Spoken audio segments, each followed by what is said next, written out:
हा हापूस आहे आणि हा केशर आहे.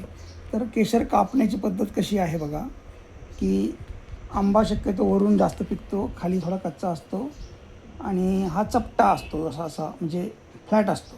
त्यामुळे आपण आंबा कापताना, केशर कापताना काय करायचं आहे, साईडने थोडासा देठ बाजूला ठेवून असा कोयला घासून जाईल अशा पद्धतीने असा कट घ्यायचा आहे बघा. असा हे बघा, आता कोयला टच झालेला आहे म्हणजे ह्या भागामध्ये सगळं जे खाण्याचं आहे ते येतं बरोबर. आणि दुसरा कट पॅरलली ह्या बाजूने घ्यायचा आहे की ज्याच्यामध्ये परत हा आंबा बरोबर निघाला.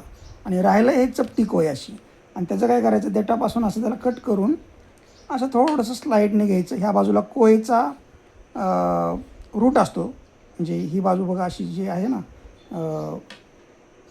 अशी, तर ह्या बाजूला जिथं अशी चोचसारखा भाग असतो तिथे त्याचे रूट्स असतात. त्यामुळे इथं जास्त घासून कट करायचं नाही, कारण की इथून रूट निघणारे असतात आणि इथून परत त्याचा कोंब निघून नवीन रोप तयार होणार असतं. आणि दुसरी बाजू तुम्ही फ्लॅट चांगलं कापू शकता. अशा पद्धतीने हे आपण कोय काढून घेतली.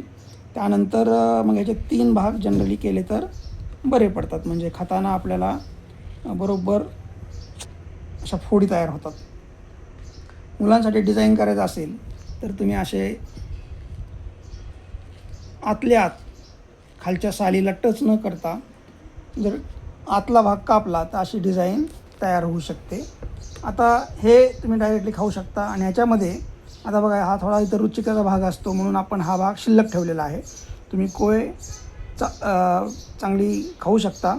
आणि त्या पद्धतीने शेवटी हा भाग एवढा असा ओपन जर केला तर ह्याच्यामध्ये पण तुम्हाला थोडंसं खायला मिळतं.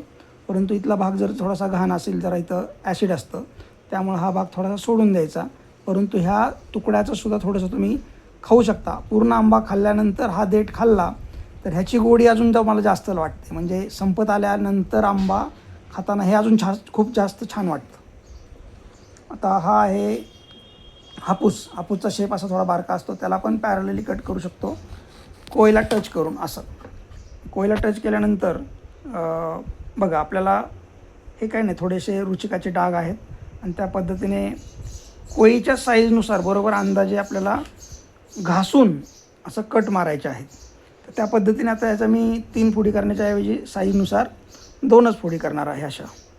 आणि ह्या साईडच्या 2 फोडी झाल्या अशा.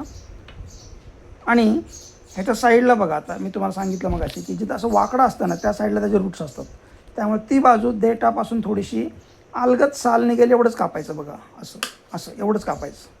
परंतु ही बाजू तुम्ही घासून काढू शकता, कारण की ह्या बाजूला काहीच नाही आहे.